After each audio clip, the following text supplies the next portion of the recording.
You're listening to Real Facts on Real Estate with Sean Patrick Maloney. That sounds good.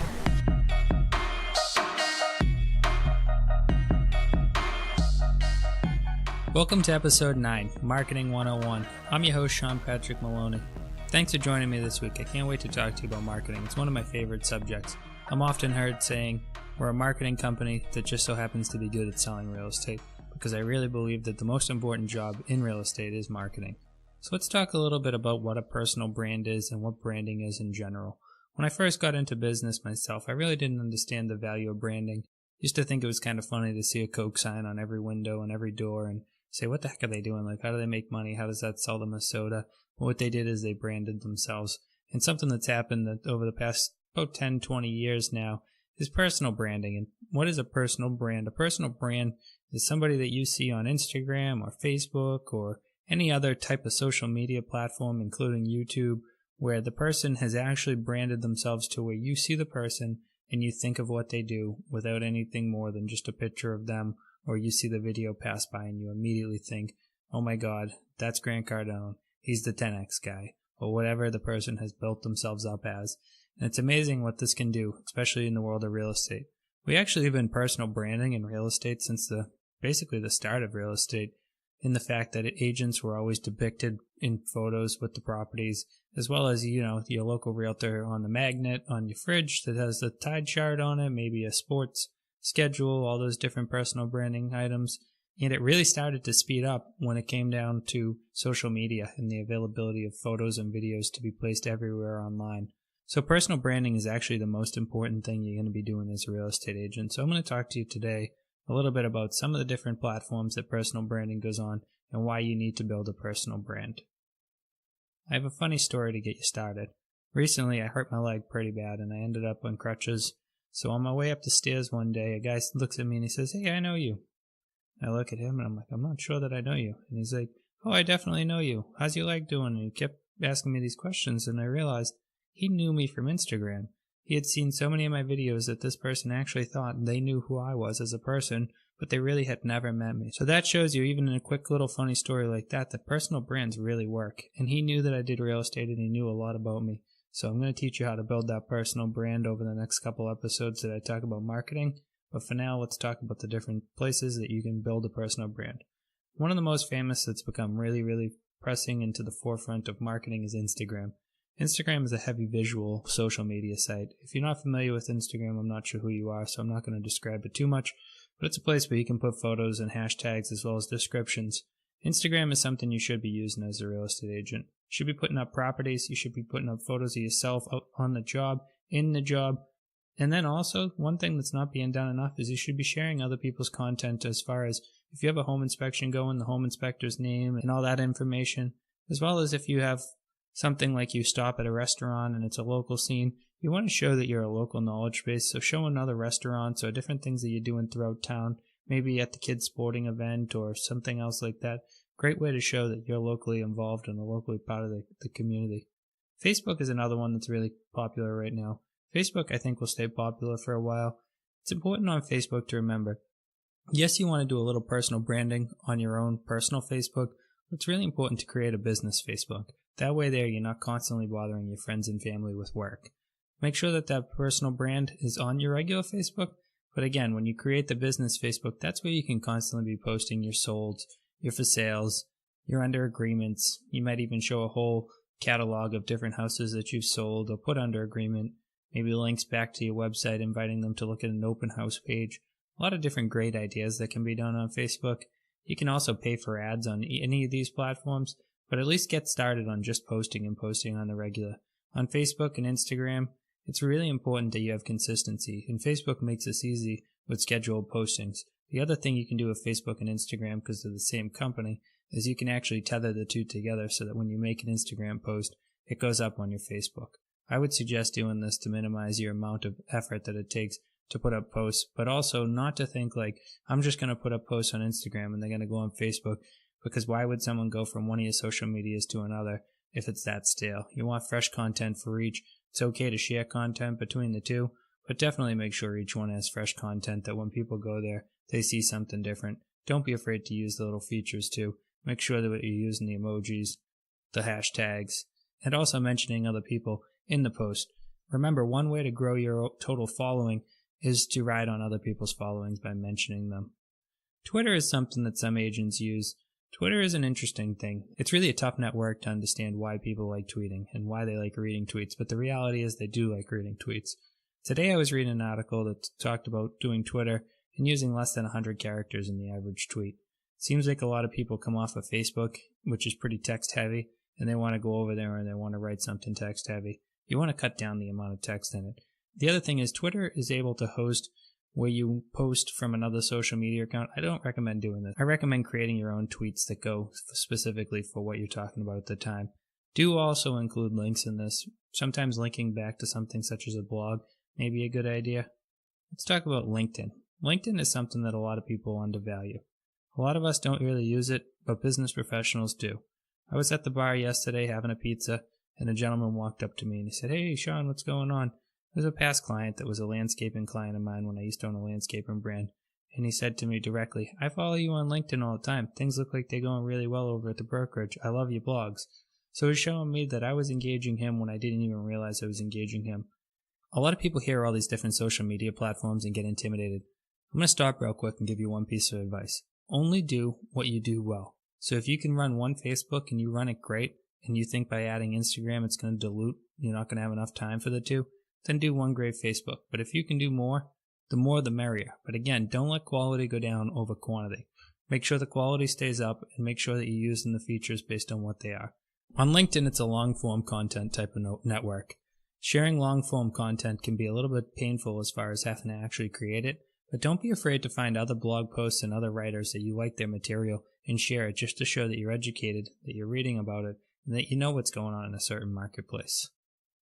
Next down, let's talk about your blog.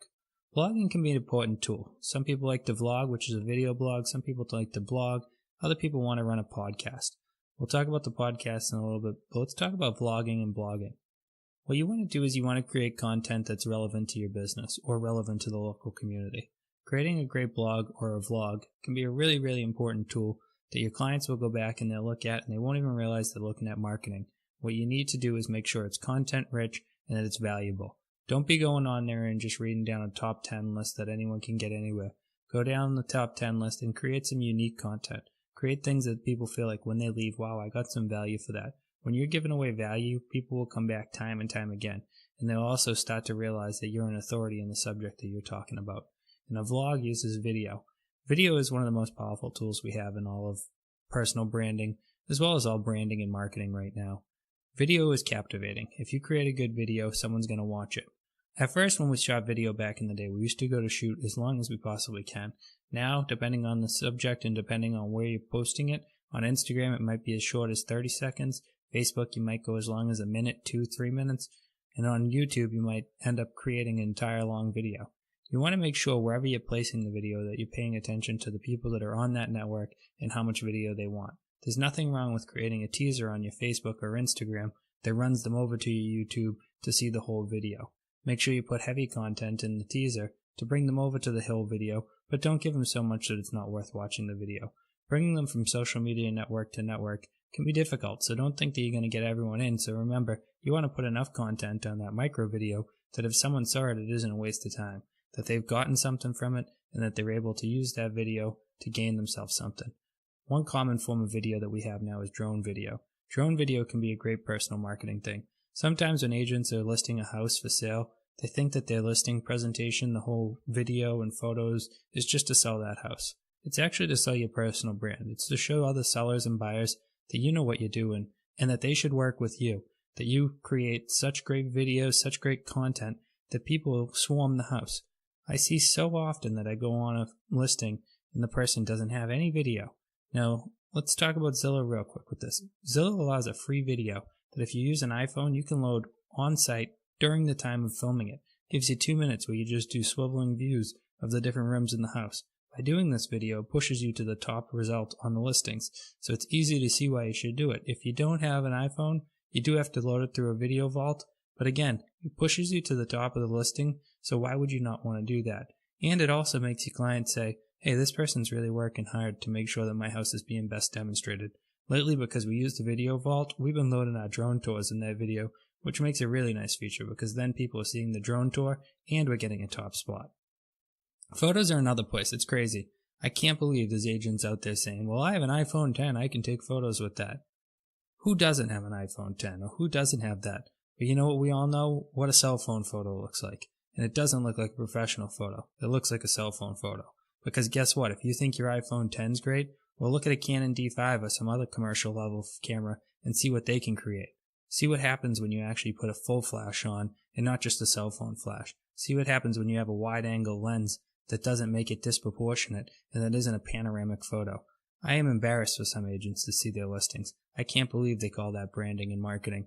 And the problem is, I honestly think that they just think that the house is going to sell itself because the market's hot right now, and they don't realize that those photos are their personal brand and that that's what people expect when they call them. So when they see that, the cell phone photos, they're like, I'm not going to call that guy, certainly not for luxury. I need someone who's using a professional.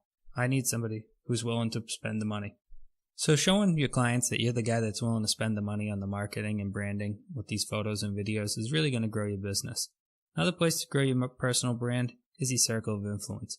Unfortunately, a lot of people find themselves to be annoying reaching out to their circle of influence. They think because they told their Uncle Sam once that they sell real estate that it's surprising when Sam buys through another person. You want to be reaching out to your circle of influence at least 5 to 10 times a year. One of the ways that you can do it in a subtle way is to use your Instagrams, Facebooks, LinkedIns, and Twitters and be constantly posting pictures and things. Aunts and uncles love to look at photos and hear what we're doing in our jobs, so when we make it readily available that they can see it, it's a great spot to do it. But don't be afraid to use some of the old methods like mail, in paper form, sending out a thank you card, a birthday card, an anniversary card. Anything that reaches out to them that you can get a business card in, or that you can get a quick little blurb, by the way, I'm also selling real estate. You want to remember, without those 5 to 10 touch points, they're not going to remember you do this, and then you're going to end up buying your cousin as a referral, which I've seen happen recently by accident, because the person didn't realize that they should be calling their cousin to buy houses and not calling the agent. Luckily, in that situation, the other agent knew they were related, so they reached out and they ended up giving the person over on a referral, but that means the agent lost 25% of the deal on the fact that they didn't have a proper circle of influence marketing plan going, and that really can come to burn you. 25% of a deal, when you think about how much money that actually is, you could have spent a lot more on your marketing instead of paying it to get back. So let's talk about podcasts. Podcasts is something that's new. We're talking on one right now. You're actually listening to my podcast. Reason being, it's interesting to hear things that other people have to say, and it's a lot easier than watching video when we're exercising, when we're driving cars, and any other times where we can't really use our hands and eyes. So having a podcast can be a place where you can put together a lot of great information, but one thing you want to make sure is they're content rich.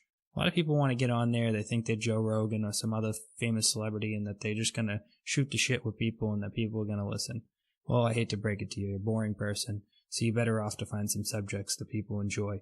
Mine happens to be real estate, so I do it for work, I also do it for passion. Makes it very easy to write a podcast about it. A lot of these I actually do on the fly with very little notes at all. So when you're making a podcast, one thing you want to think about is, what can I talk about for years to come without running out of ideas and energy? It's really, really difficult for most people to find a subject because at first they say, oh, I know a lot about that.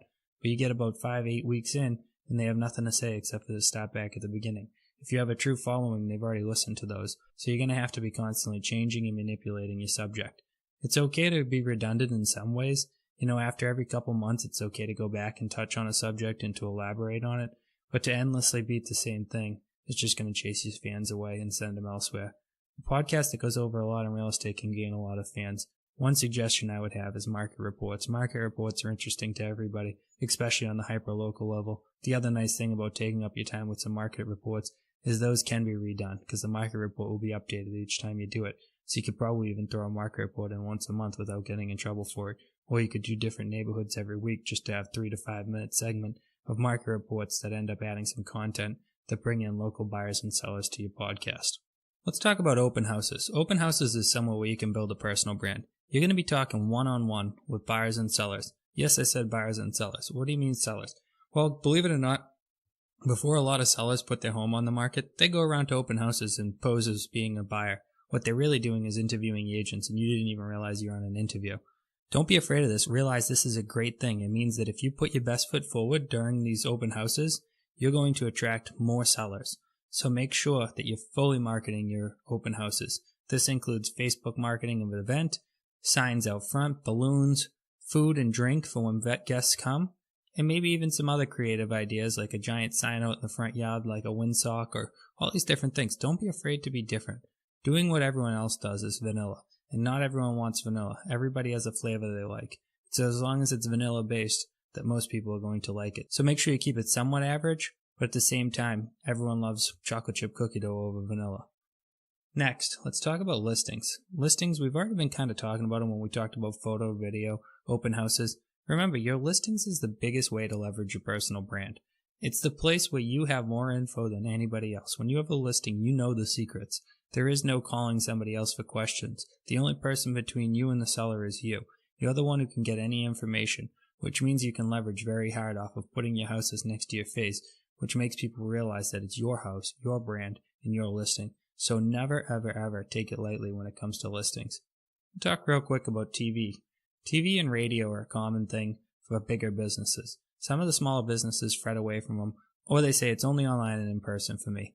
TV and radio actually are very affordable now that not as many people use them, and it's a great way of having touch points. When you're trying to create a personal brand or you're really trying to market and do branding, it's important that you have a uniform message across the entire world, all the different platforms available. So seeing people on TV and radio actually makes you feel like, wow, this person really made it because they're on TV, or wow, this person really must have a big budget because they're on the radio. Well, like I said, with more and more people shying away from using it, it's dragging prices down. Marketing is always competitive market space. When it comes to the cost, marketing is going to go up and down based on how many people are using it. So following where everyone else goes means that you're going to pay the most for marketing and you're going to have the most disruption of your message by other people having their message there as well. Sometimes being unique and alone can get you into people's ears and eyes without them realizing that you're actually marketing to them. So make sure if you're doing TV and radio, your message is clear on what you do, what you're looking for, and how they can get in touch with you. Now let's talk about comparative market analysis. This is another time where you can build your personal brand. There's not many times where you sit one-on-one with somebody for hours and talk to them. This is where you can teach them that you know everything. Go into your comparative market analysis knowing the market stats, knowing what else sold in the area, knowing what other people are looking for, knowing what other people are saying.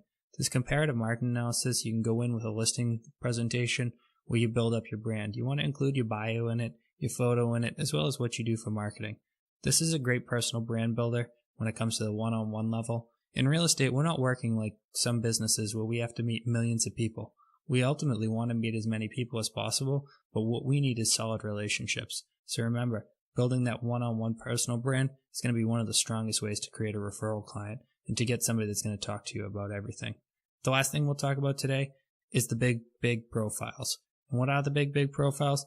It's going to be your Zillow, your Trulia, your Redfin, your realestate.com, realtor.com, MLS, and your company's website.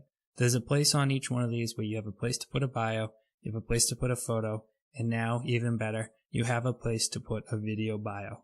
You want to make sure that that is maximized. So many agents don't realize that when they go on these major providers, that their regular profile doesn't even have their sales claim, or it doesn't have any reviews, or it doesn't have a photo. And then when you speak to them about it, they're completely ignorant, and they're like, well, I hate Zillow. It's great that you hate Zillow, but 138 million consumers love Zillow, and they're all on there. So while you're there trying to fight an old battle versus Zillow or Trulia or Redfin, I'm over here winning by putting my profile in, by putting my reviews in, and making sure I'm claiming my sales. Never be too strong to put your profile on all the different brands. You want to make sure people can find you no matter where they go in real estate. That's how you become the authority in anything. I'm sure that at this point you realize that marketing is a huge segment. I'm going to spend many weeks going over all these different subjects, and we'll dive into each one so that we can talk about how to best do everything in a full-length podcast. But for now, I hope this helps. Feel free to reach out to me with any questions. I look forward to talking to you next week. Make sure to follow the podcast. Thanks, everyone. Have a great week.